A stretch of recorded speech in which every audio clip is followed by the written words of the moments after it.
Hello and welcome to the Intentional Brief, your weekly video update on the one big thing in cybersecurity news for middle market companies, their executives, and investors. I'm your host, Shay Colson, managing partner at Intentional Cybersecurity, and you can find us online at intentionalcyber.com. Today is Monday, July 6th, 2026, and most of us in the U.S. are coming back from a holiday weekend, long weekend in some cases, with lots going on, including what seems to be an actual opening of the Strait of Hormuz, something we can finally quit tracking on this show.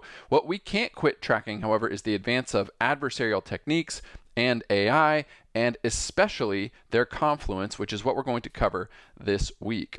We saw a flurry of news coverage late last week around a new threat actor being called JADEPUFFER, all one word, all caps, by the threat intel shops, and researchers over at Sysdig are calling this the first documented, quote, complete extortion operation driven end-to-end by a large language model, unquote. So, as the title might insinuate, there's something here that I think is worth noticing. It is worth tracking. It is worth discussing, but I do not think it is worth freaking out about. Hence the title of the episode.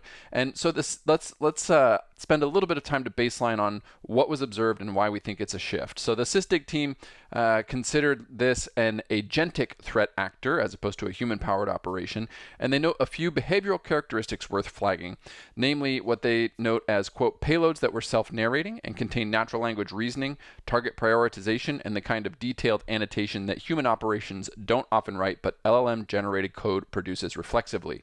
Obviously, those of you who've been writing code and having Claude or Codex or Gemini document it for you, much more verbose in the comments of the inline stuff in your Git pushes and pulls and PRs than you would do if you were writing it by hand.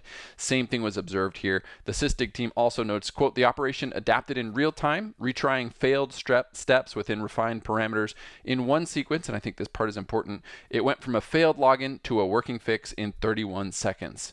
So again, this dynamic piece, this automation, and this velocity are all things we've been tracking on this show. In a bit of what I think reads as kind of meta irony, this threat actor actually targets a vulnerability in Langflow, a popular open source framework for building LLM-driven applications and agentic workflows. After it gets a foothold, it looks for LLM provider keys from OpenAI, Anthropic, DeepSeek, Gemini, and others, as well as cloud credentials, including explicitly Chinese cloud providers like Tencent and Alibaba, as well as other common high-value targets like crypto wallets and database credentials. It has a range of other sophisticated post-exploitation capabilities, but it ends, like a lot of these things do, in ransomware and then mass destruction. So the recommendations from the Sysdig team to battle this kind of highly automated, newly credible threat should sound very familiar, which is patch your instance, use runtime threat detection, manage your keys and secrets thoughtfully, apply egress controls that limit data outflow to new or known malicious destinations, etc. But one interesting piece around this is that there's reporting out that this Langflow vulnerability has been publicly known for quite some time prior to this JADEPUFFER campaign using it as their entry point. And I think it's a good reminder that it's not always a 0 day that gets exploited. Instead, I think it gives this particular attacker a set of kind of predefined targets doing the type of work that they're keen to access the data behind, namely people using tools to develop LLMs and workflows in the same space. So I think this is the first of many. We are going to continue to see this to the point where it actually is the only type of attack we're going to see, I think, for some time. And then things will swing back. Again, the pendulum of technology and advancement goes from one side to the other. We are now crossing over the bottom of this, right? And moving towards the other side for automation. But attackers aren't the only ones making strides in automation. As we saw, Google announced last week a new version of Chrome, version 150, that includes reportedly nearly 400 security fixes, including 15 critical vulnerabilities.